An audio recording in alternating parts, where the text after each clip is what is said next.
how all these sentient beings, not knowing this absolute truth or not knowing this absolute nature of their own mind, how everything is kind of like unreal, like magical illusion, but still they are thinking this is all real and grasping, clinging, having attachment and aversion, and that way they are creating karma. So knowing that, then that compassion naturally arises. In Buddhism already teach that what is called, there are three kinds of individuals. One that kind of, that depending upon the level of mind. For example, like some minds are very narrow. So you think you're gonna retire, or how you gonna end your journey? Like you're gonna keep teaching all to your life, or you say, oh, certain point now I'm done. I need to sit one place and kind of retire life. What is thought about that? That is also many people ask similar kind of question. Okay, good. So, Guru, welcome to Lama Podcast. Oh, no. And today we are going to talk about Buddhism. When we talk about Buddhism, we associate it with compassion and wisdom. When somebody mentions about Buddhist, right? They automatically come compassion and wisdom. Why so it's related to on Buddhism, the compassion and wisdom?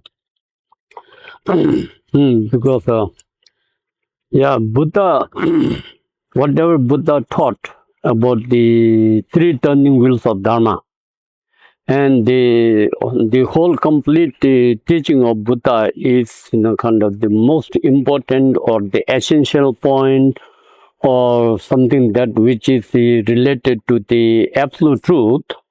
Then it has to be these two important things, which is Buddha saying, Tungyi Nyingji Nyingbu means that compassion as the essence of the emptiness. So emptiness is the, anyway, whatsoever we find all this kind of like universal phenomena, just however we investigate and however we analyze, everything just dissolves into emptiness. So something that which one could to experience and realize emptiness is called the wisdom, and that is the actual wisdom, which is the transcendental wisdom, the most powerful and most important, and it is the direct antidote of ignorance and to purify all sorts of obscuration. So once one gains that wisdom, the transcendental knowledge that seeing all these phenomena are emptiness in nature, and that wisdom and then the emptiness nature, they are not in a kind of a dualistic way, but they become non-dual. At that time, then kind of compassion is naturally or spontaneously arise. That how all these sentient beings, not knowing this absolute truth or not knowing this absolute nature of their own mind, how everything is kind of like unreal, like magical illusion, but still they are thinking this is all real and grasping, clinging, having attachment and aversion, and that way they are creating karma. So knowing that, then that compassion naturally arises, or how just kind of I can help them to let them know the truth, absolute truth. These all are just kind of empty, nothing is real, and you should not having that grasping. And that way the emptiness naturally arises through the realization of the emptiness. So that is why they are gain the kind of wisdom. So when one have wisdom, then compassion is natural.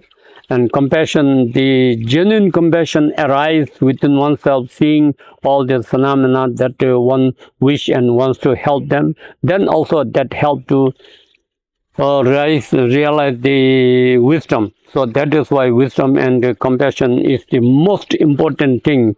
No anybody just kind of really concentrate to kind of teach or practice in this way. So when people have true understanding of, they have a true wisdom, then you have easy to be a compassion. Yes. Okay. So you cannot have compassion first and come wisdom. That is also possible. There are two methods. One is first kind of concentrating on the compassion, loving kindness, to all this sentient being and meditating and practicing and experiencing that compassion. And because of the power of that compassion, what is called non-conceptual compassion.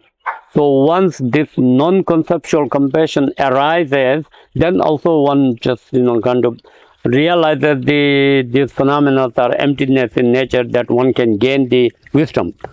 Or concentrate first, the other step, first concentrate to establish everything into emptiness and then realize the emptiness nature and gain that wisdom. Then also can arise compassion, as explained earlier. Okay.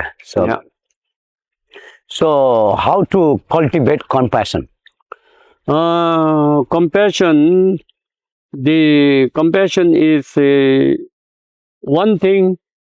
In reality, this compassion, loving kindness and caring, all these actual qualities are within ourselves as our primordial nature.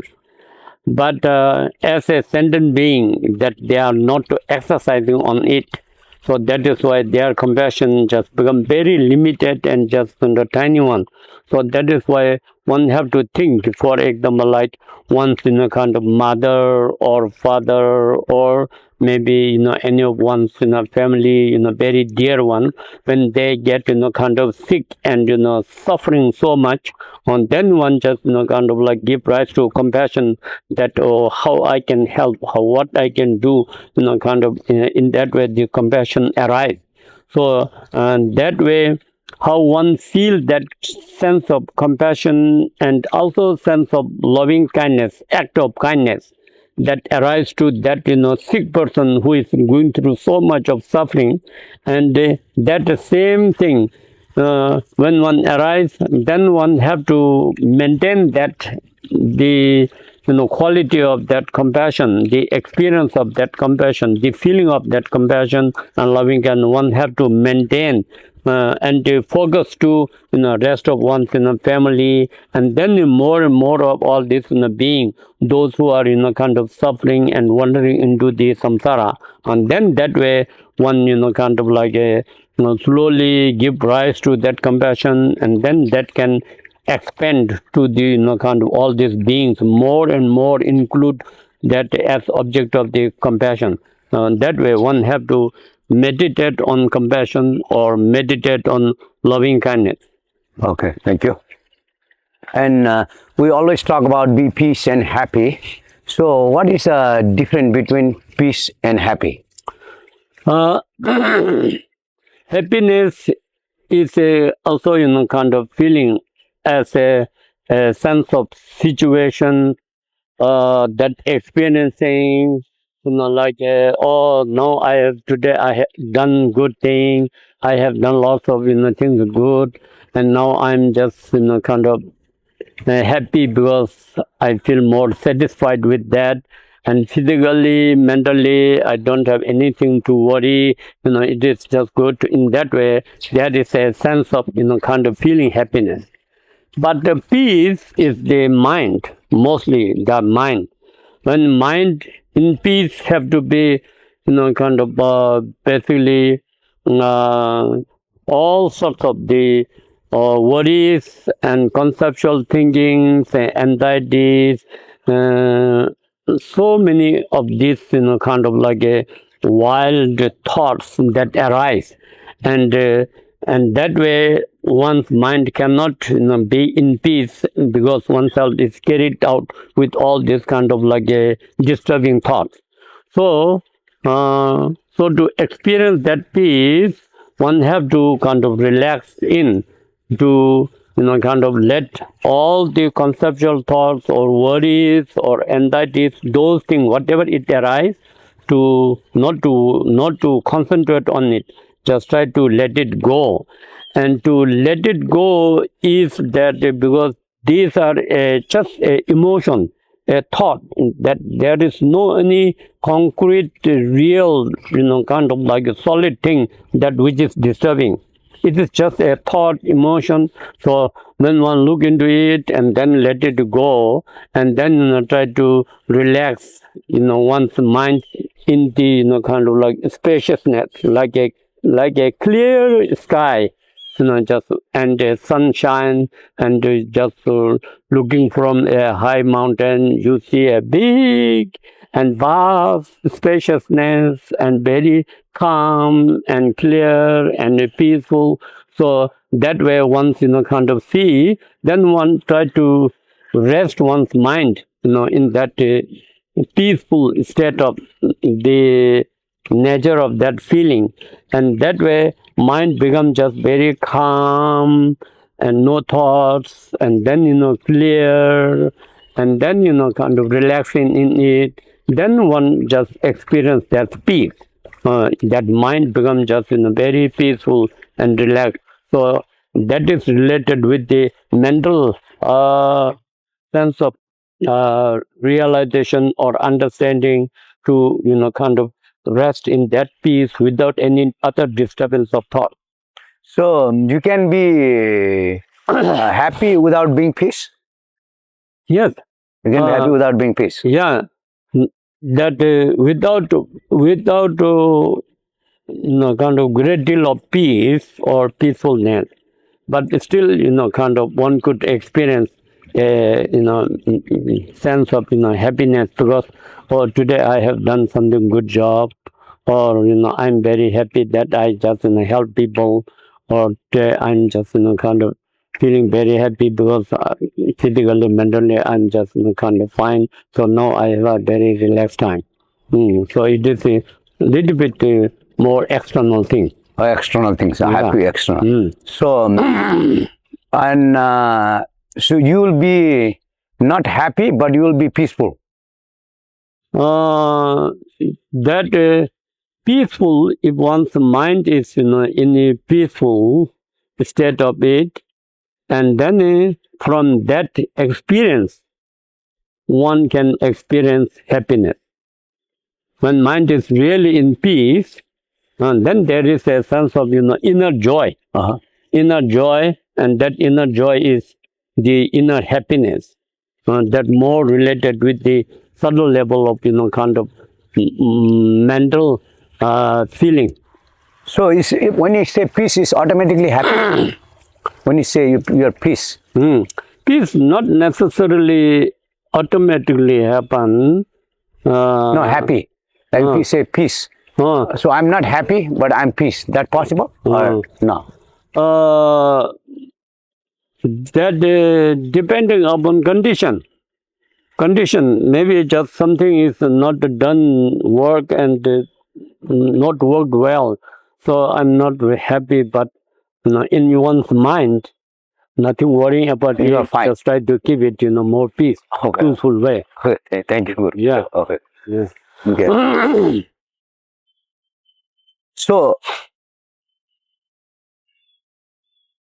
So Buddhists don't believe on soul, right? So Buddhists don't believe on soul.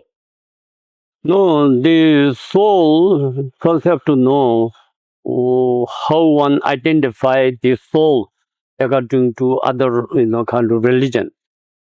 So that it's not that Buddhists don't believe in soul, but soul is a sense of kind of like a subtle level of consciousness. Consciousness. And also it depending upon how they identify what means soul.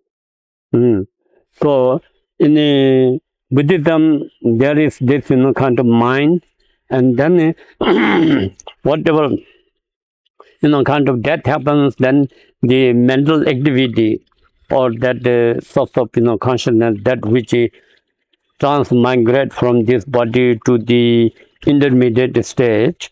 So sometimes they also say it is kind of soul. So if that is the same way of identifying soul, then that is the kind of very subtle level of consciousness. Consciousness. Yeah. So you technically identify soul as a consciousness.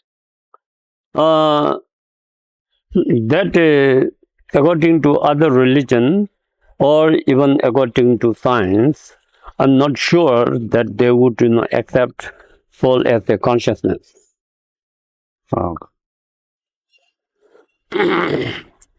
Okay, now I have one more question for Guru. So, a lot of people have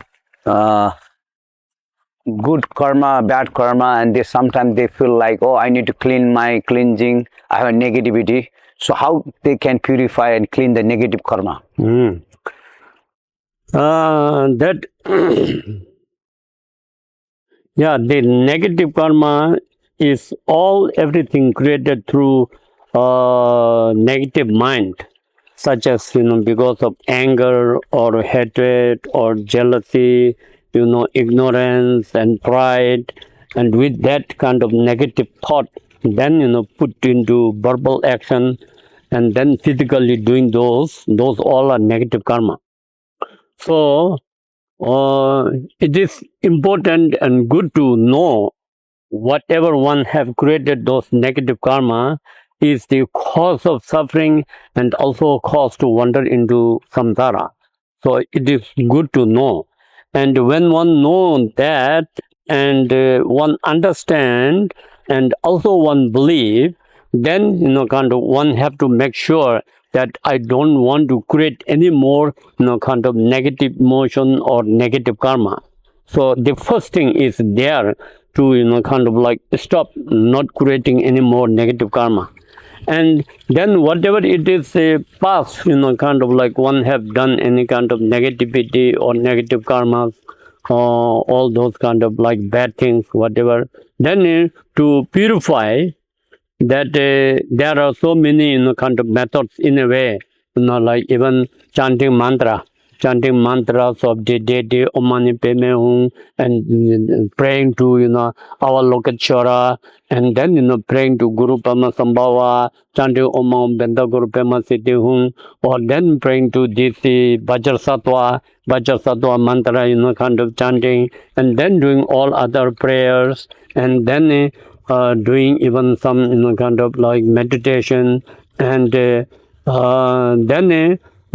actually there are 7 branches of offering, even just kind of paying prostration also help the body, speech, mind, karma and negativity can purify with kind of sincere mind and devotion to the object of refuge. And then also confess, to confess in front of Buddhas and Bodhisattvas or deity, one visualize and one can confess, or even one can confess in front of the kind of master that I have done this negativity, I want to confess and want to purify.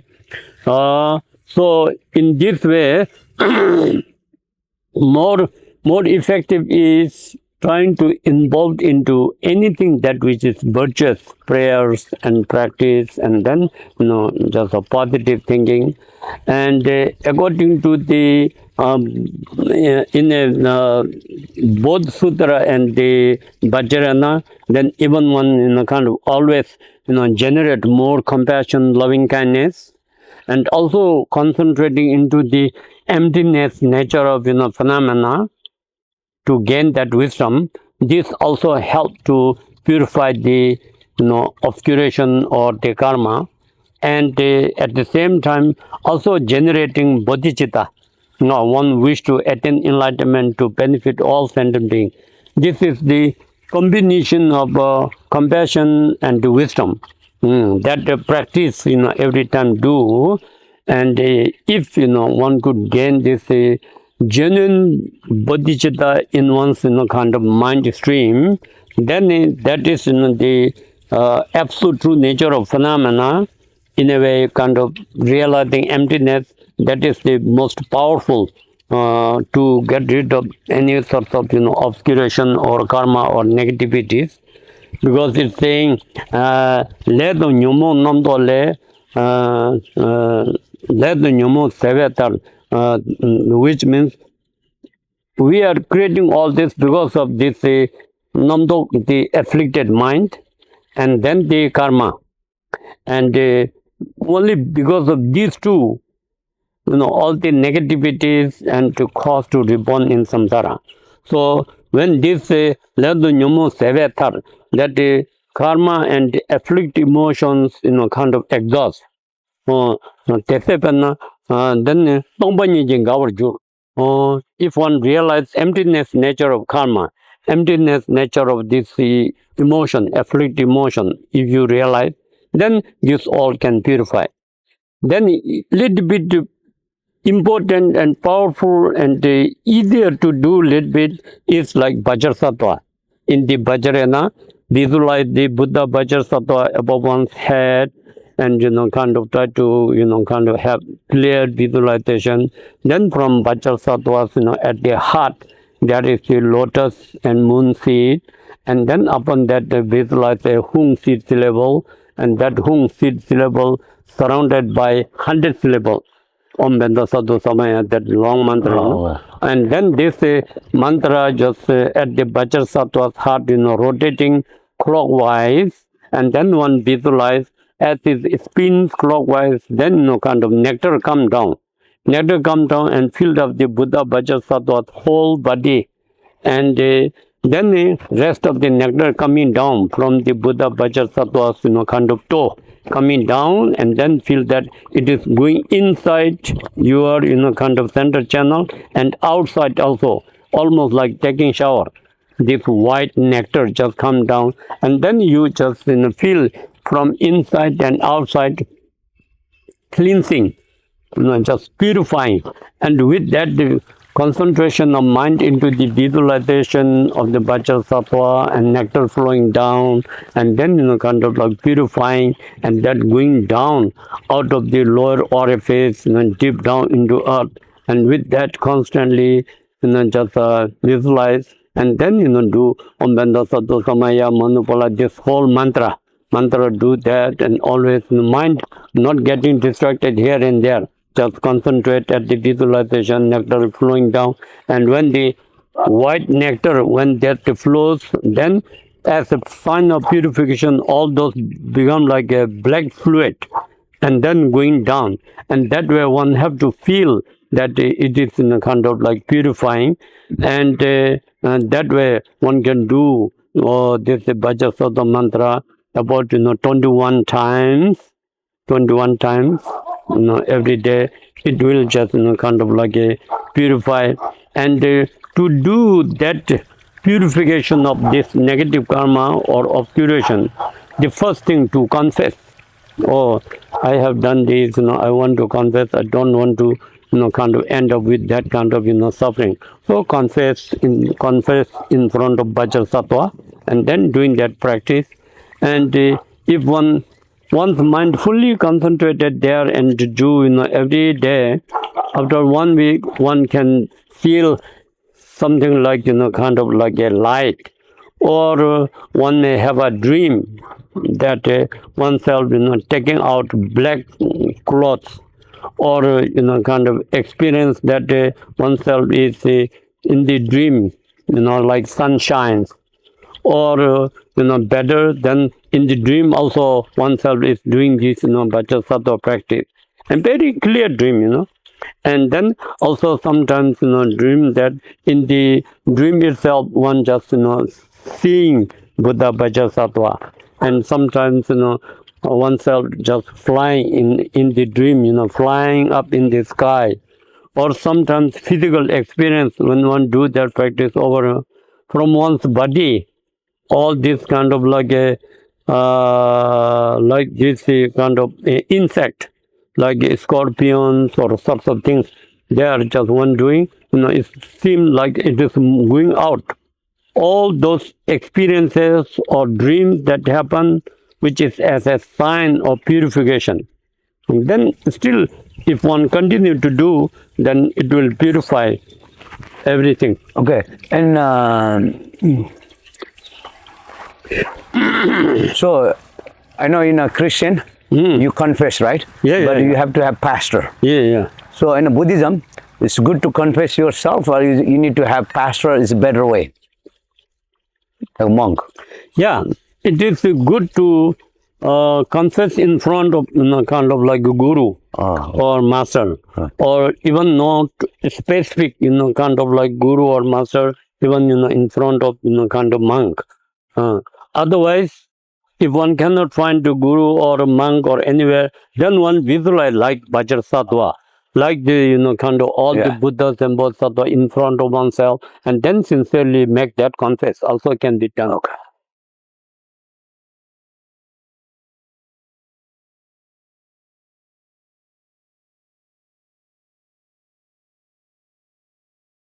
So there's a two kind of people. I think they're praying for God, or they're trying to be religion. They want to be happy and peace this life, want to earn money or something. There's other one say I want to be better in the next life. So which path, like you, like as a guru, you recommend, or what do you say to those people? One is they just want this lifetime, I want a better life, better things. And one say, no, I want to be forever better in the next, whatever it happened right now, I don't care. But I'm going to go forever and not to come back, something like nirvana. So how is it possible? Yeah. Yes, that is why in Buddhism already teach that what is called, there are three kinds of individuals. One that kind of, that depending upon the level of mind. For example, like some minds are very narrow, some are a little bit bigger, some are have a very vast mind. So according to that way of thinking, then it is categorized into kind of lesser minded kind of individual practice, or middle level, or the better higher level. So it is because of their mind way of thinking is so limited, they don't possibly think about, oh, I want to be completely liberated, want to attain enlightenment, want to achieve Buddha, or that maybe kind of long time and maybe very difficult. Even I don't achieve that, it is fine. I want to be just as long as I'm happy here, kind of fulfill my wishes. I have everything what I want, and that way just kind of thinking, it is okay, but it is very, very temporary. And that only just help only this life. And how much kind of like a possible to fill one's wishes, have kind of good house and car and money and family and fame and rank, everything just have, even just become like very richest person. But one day it is 100% sure one have to die. Yeah. So when one die, then have to leave everything. Yeah. More suffering. Then when one just kind of die, what one can have with oneself is that good karma or bad karma. The virtues or non-virtues, whatever one have done, that there is no way one can get out of it. That will only follow with oneself, with one's consciousness in the Partho and next life. And other than that, cannot just kind of carry, unless while oneself is alive, one do all this charity, kind of like being generous and being kind to help, like whatever it is needed, poor peoples, or kind of the temples, or churches, or anything, society. Then that merit, virtue also one can have. And good thing is not to create anything negative.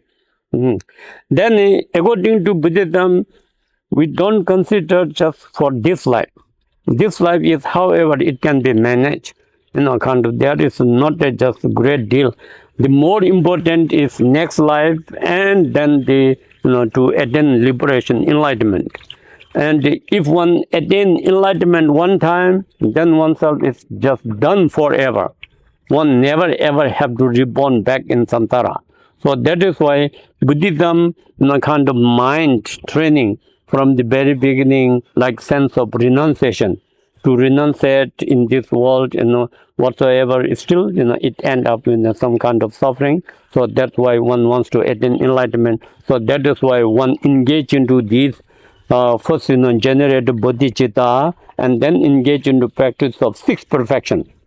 Practice of generosity, practice of maintaining moral ethics, practice of kind of patience, whatsoever problem disturbing people, just still just practice patience, and not getting angry or not getting frustrated, not feeling negative, patience. And then to have that perseverance or diligence engaging into this practice, kind of like constantly. Then also the samadhi, meditation, to keep one's mind concentrated into single pointedness, and that which one can experience peace and happiness and blissful and joy. And then not only that, one can gain so many other qualities like clairvoyance, like miraculous activities. All those qualities one can arise through the samadhi. And then finally that the wisdom, again the transcendental wisdom, to see the kind of nature of all the phenomena, emptiness, and then emptiness is non-dual with the appearance. So that is why that through this then one can attain liberation from the samsara and attain enlightenment, and that is kind of the best that will be done forever, but it will maybe take time. Okay, thank you very much, Guru. And I want to ask you a personal question. So how long you been practicing Buddhism? And when you first joined the Buddhism school, what age you are at the time? I think I am just already from the very beginning born into Buddhist family. When we are in Tibet, so all that country, in that town itself, all are Buddhists. And then when I am 3 or 4 years old, sometimes I heard that the mama told me, people ask me, oh, you want to become a monk? Then I don't know. I used to say that yes. So then in our town there is a kind of like a temple that called Kompa Kharchu. Then they ask, you want to go there? Then I just naturally say yes, I want to. And then that things got changed in Tibet. Then came to kind of India.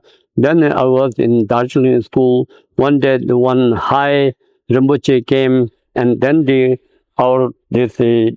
teacher announced, now those who want to become monks and nuns, now you put your name. Okay. So then at that time I'm 10 years old. So I put my name, and that way got kind of like ordained. So I just naturally follow, but I didn't have that specific intention or thought I want to follow Buddhism or I want to do this and that. Not specific, kind of really, kind of thought that I remember, but I don't remember. But kind of naturally follow in that way. Then in Darjeeling, kind of studying in the school, there is the Buddhism, and also science and geography, mathematics, all social study that kind of continue until 8th grade. After 8th grade, then I joined to Varanasi, the Tibetan Central Institute of Tibetan Higher Studies, which is affiliated with the Varanasi Sanskrit University. So there, at that time, all are monks. Admission, the Nyingma, Kaji, Sakya, Kulung, the 4 schools that they have that. Then there, just have to always put monk robes. So in that way, continue to study Buddhism and also Sanskrit, and then English, Hindi language, and then some other like Asian histories. So studying that, the more exciting into the Buddhism is there is one text, a commentary written by this Lama Rinpoche for the third turn wheel of Dharma, Buddha's third turn wheel of Dharma. In that it talks about Buddha nature. So on that there is a kind of like a commentary, and that text, at that time I'm in Varanasi, like the first year, second year, third year. I'm already in third year. So then when I hear that, and my teacher, that Kempo Padneshara, he have that book. We don't have book and we don't have money to buy it. So he borrow me. So I read, and then my teacher kind of give me some teaching on it. Then I thought, oh, so we all have Buddha nature, the potential seed that we can attain enlightenment. That give me so much of inspiration. Oh, so that if I do well and if I do practice and if I study more, oh sure I can also become enlightened like Buddha. And that way then I continue to study and then continue to receive those so many empowerments from Namdal Monastery, our teacher, His Holiness, Pasang Rinpoche, so many empowerments, so many this teaching, including this many of the highest tantras. So that way, then kind of continuing, and now every just year it is kind of like a more inspiration and more kind of excitement to go through it, to do more study and more to do practice, to like experience and that way whatever just I feel kind of like so much of excitement, not only that kind of thinking, oh this is so important. So that is why when our teacher, one Panoramaje, send me, here and there. Then I always just want to just kind of let know whoever just want to learn about it. Then getting, kind of how I can explain this, in a better way that they could, understand. So that way I continue my life in that way. Okay, I really understand how you came through the Buddhism. So now this is very important.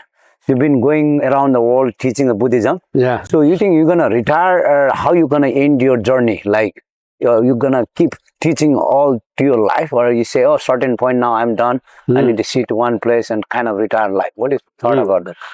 That is also many people ask similar kind of question, Okay.